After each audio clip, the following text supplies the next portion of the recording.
Little old Cliff Avril. What's happening? How you doing? Blessed. How about yourself? Good. How does this Patriots offense look, similar or different to the one you faced in the Super Bowl? Completely different team. But they have the same guy running the show. Obviously they're a lot wiser. He's making some plays. He's looking good. He's dropping back and throwing the ball very well. He has a lot of weapons. So, I don't even recall honestly who they had during the Super Bowl, but I'm pretty sure it's definitely a lot different though.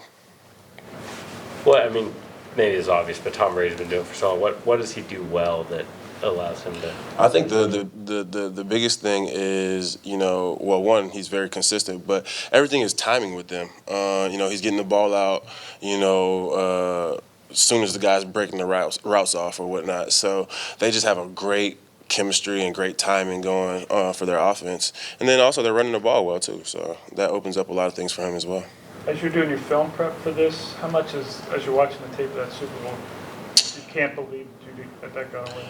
I haven't watched any Super Bowl, actually. I probably won't watch the Super Bowl. I didn't play much in it. So, I probably won't watch it. Like I said, it was 2 years ago. It's a completely different team, completely different people that they have as far as for blocking and O-linemen or whatnot. So I probably won't go that far back.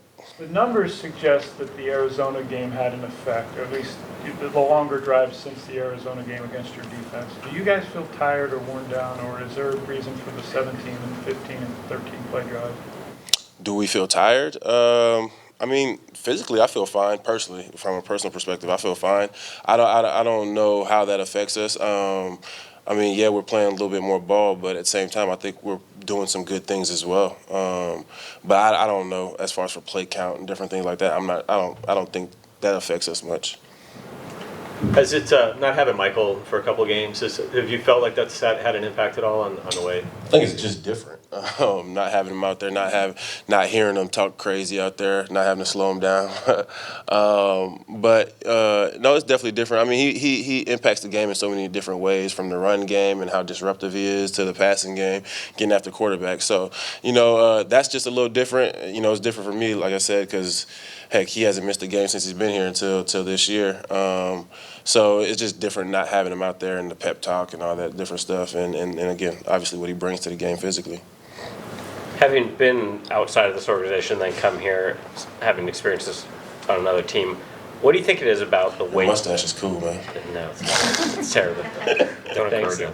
What do you think it is about this organization that's allowed it to sustain success in a league that it's hard to kind of stay on top?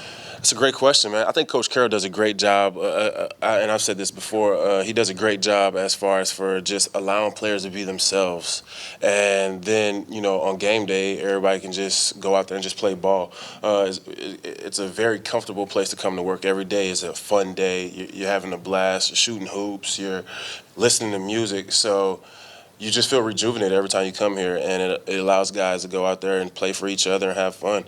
I think that's the biggest difference, honestly, is the environment. It's just a fun environment for football players.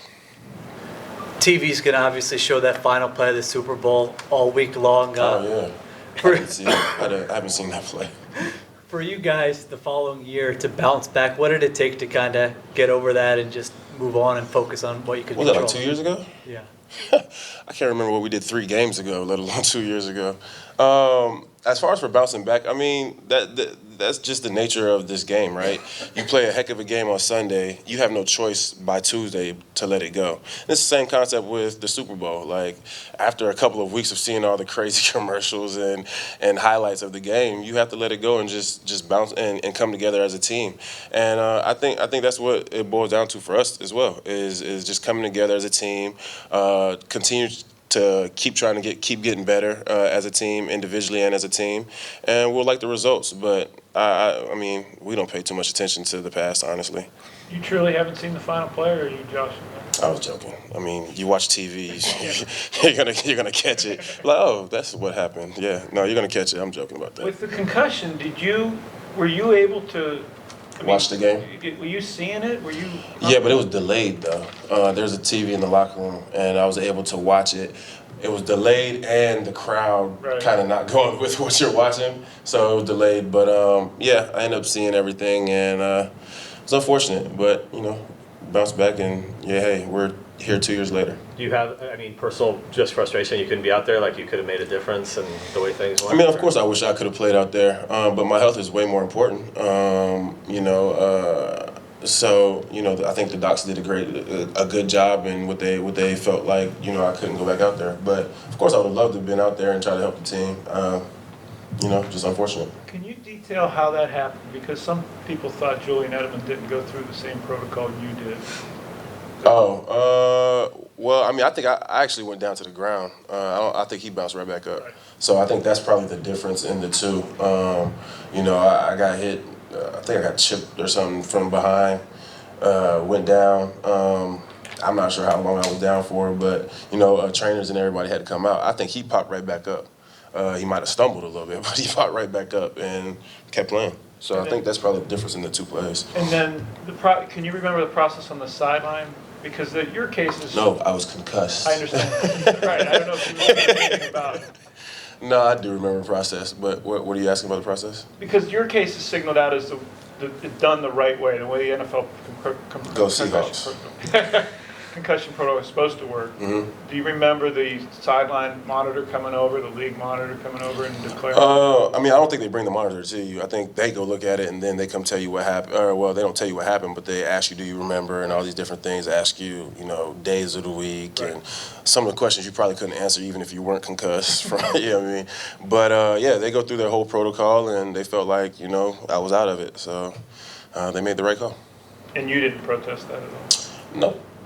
I mean, that's not something you want to play with. The game is changing, obviously, as far as for, this whole concussion thing. So I feel like the more we get to know about how bad, the situation may be in the long run, I feel like as a player, as a professional, as a person, as a father, you should do the right thing, even though, you want to keep playing. But if they feel like you can't, you shouldn't. Was there a time earlier in your career when you would have played through something like that? Yeah, before I had kids. I'm serious. How did that overall affect just kind of how you look in terms of how long you want to play and what's important? Was that an important moment in your career?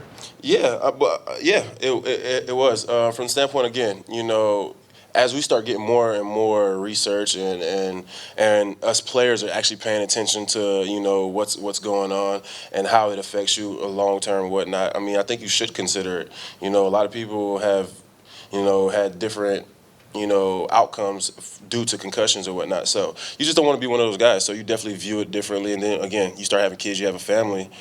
Now you have to live for them too. So you got to put that in perspective as well. Is that the worst concussion you'd ever had?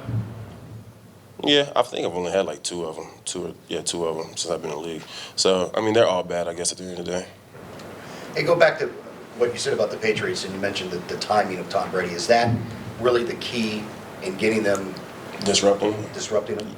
I believe so. As a pass rusher, I think, if you can just disrupt him by, make him reset his feet or push him out the pocket or whatever the case may be, I do believe, that is part of trying to slow them down, and because like I said, everything is timing with them. So if you can just throw it off, maybe you have a better chance of, messing up that play for that particular play. Is Mike going to give you any hints on how to get under his brother's skin a little bit since he won't be out there? No, I talked to Martellus last night, matter of fact. No, Mike is never going to tell me how to get under his brother's skin. I don't know. Martellus is a great dude, great football player. We're going to go out there and battle it out, but nobody's giving anybody a hard time or nothing like that. Nah, I'm not a trash talker, as you can tell from Monday night.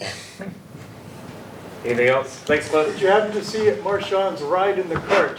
I did, yeah. That's typical Marshawn, actually, to see him and his mom. That was kind of funny. Him and his mom, doing donuts around the football field. It's pretty awesome. Marshawn's a great dude. He's having a blast, and they allowed it, so it's all good. See y'all. Thank you.